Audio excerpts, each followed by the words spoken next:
Good news po sa ating mga minamahal na senior citizens. Kung kayo ay tumatanggap ng SSS pension, may increase po kayo every September from 2025 to 2027. Pag-uusapan po natin yan mamaya.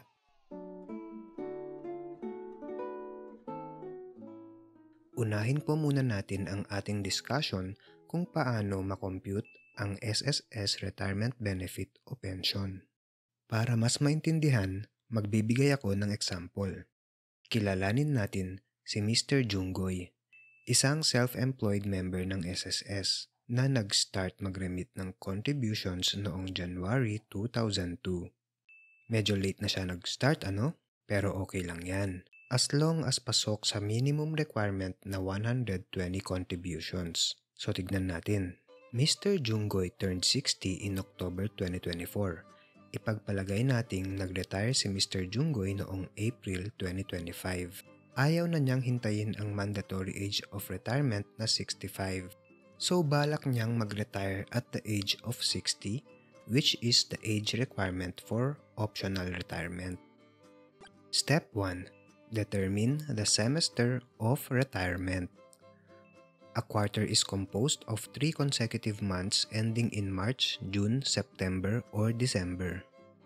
Ang semester of retirement ay combination of 2 consecutive quarters na nagtatapos sa quarter of retirement.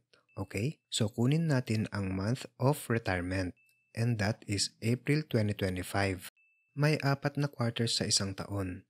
April 2025 ay nasa second quarter of 2025. Para makuha ang semester of contingency, i-add lang natin ang isa pang quarter pa atras, and that is the first quarter of 2025.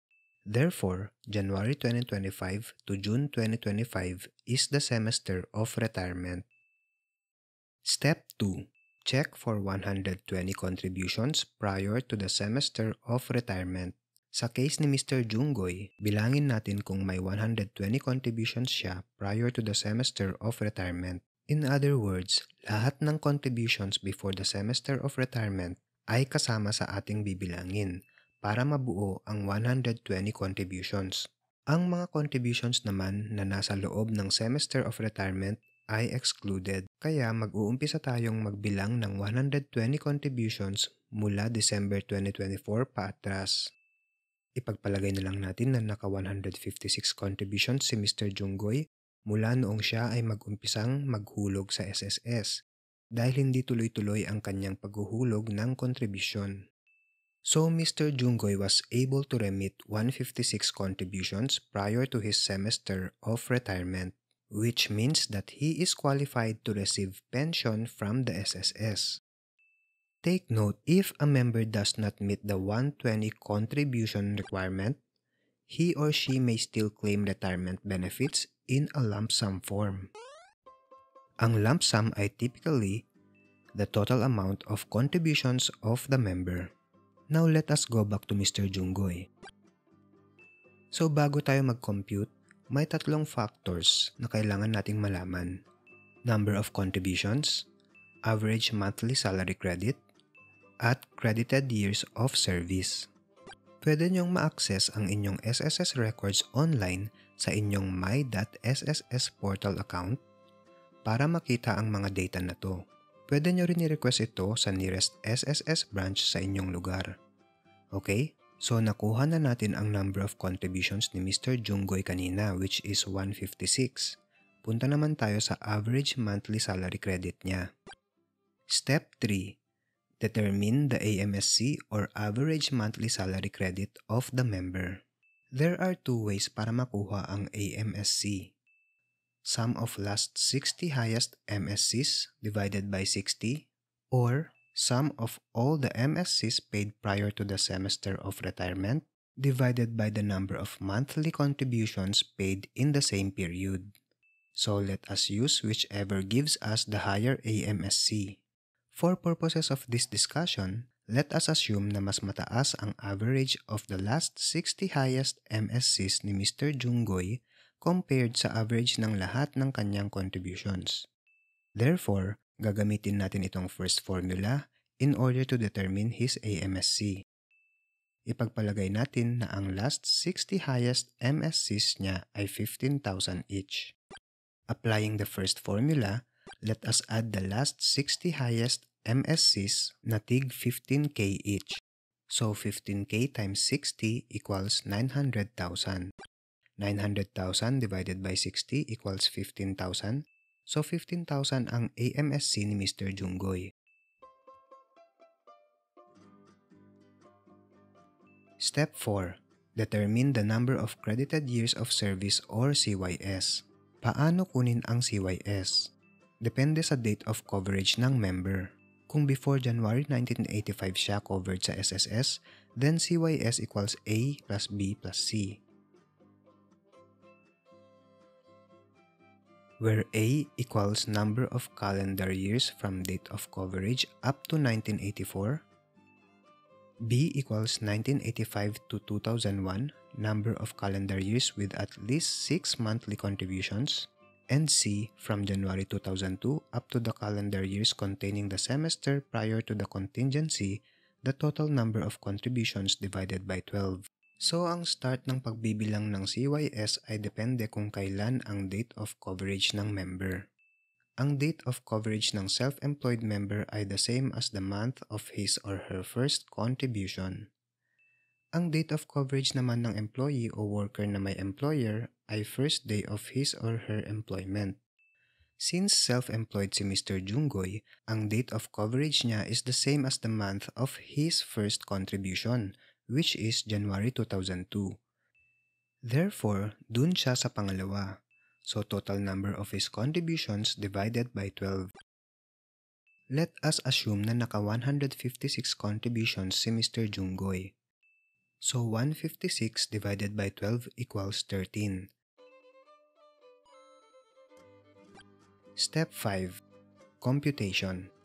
Since nakuha na natin ang number of contributions, average monthly salary credit o AMSC, at credited years of service o CYS, pwede na tayong mag-compute. May tatlong formula para sa SSS Retirement Benefit Computation. Kung ano ang may pinakamataas na result sa tatlo, yun ang marereceive na benefit ng isang SSS member pensioner. Yung number 3 ay hindi talaga formula kundi minimum pension. Alamin natin kung alin sa tatlo ang may highest pension. Formula number 1. So sa case ni Mr. Junggoy, ang AMSC niya ay 15,000. Ang CYS naman niya ay 13. Thus, 0.2 times 15,000 equals 3,000. Next, 0.02 times 15,000 equals 300. And then, 13 minus 10 equals 3.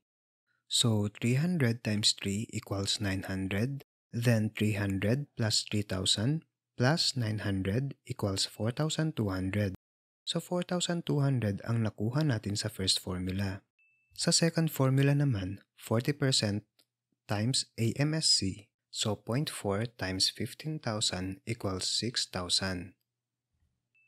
Third formula naman, since ang CYS niya ay more than 10 but less than 20, so 1,200 lang. Since pinakamataas ang second formula, 6,000 ang makukuhang pension ni Mr. Junggoy. But wait, there's more. Effective January 1, 2017, all retirement pensioners shall receive 1,000 pesos additional benefit on top of their monthly pension. So 7,000 na ang pension ni Junggoy. Okay na? Hindi pa. Dahil all pensioners will receive annual increases until 2027, the increases will be implemented in 3 annual tranches every September. So on September 1, 2025, those who are pensioners as of August 31, 2025 will have 10% increase, and another 10% increase in 2026, and another 10% increase in September 2027. So for example, sa mga minimum pensioners na 2,200 ang pension before September 2025, tataas ng 10% sa September 2025. Muling magtataas ito sa September 2026, another 10%, at sa September 2027, another 10% increase, Ganon din sa ating average pension at ang maximum as of August 2025 ay tataas hanggang 29,464.68 sa September 2027. So ang minimum, average at maximum pension ay madadagdagan ng 728.2, 1,694.79 at 7,327.43 respectively, equivalent to 33.1% increase. Now let us apply that to Mr. Junggoy's case. Pension niya as of April 2026 ay 7,000 pesos. By September 2025, makakatanggap siya ng 10% increase, so magiging 7,700. Magiging 8,417 naman sa September 2026 at tataas sa 9,317 sa September 2027. Magkano lahat ang itinaas? 2,317 pesos or 33.1%. Okay na? Teka, may bonus pa.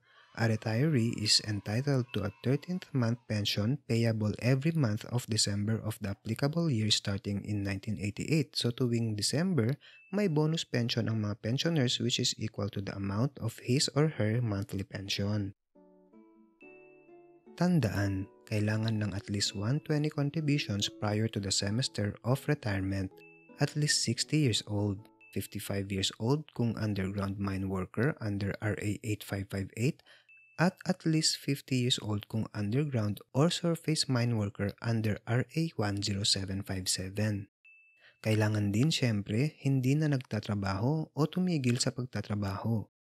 Or kahit nagtatrabaho pa kung siya ay 65 years old na, makakatanggap pa rin ng retirement pension dahil 65 ang mandatory age of retirement. Sana po ay may natutunan kayo.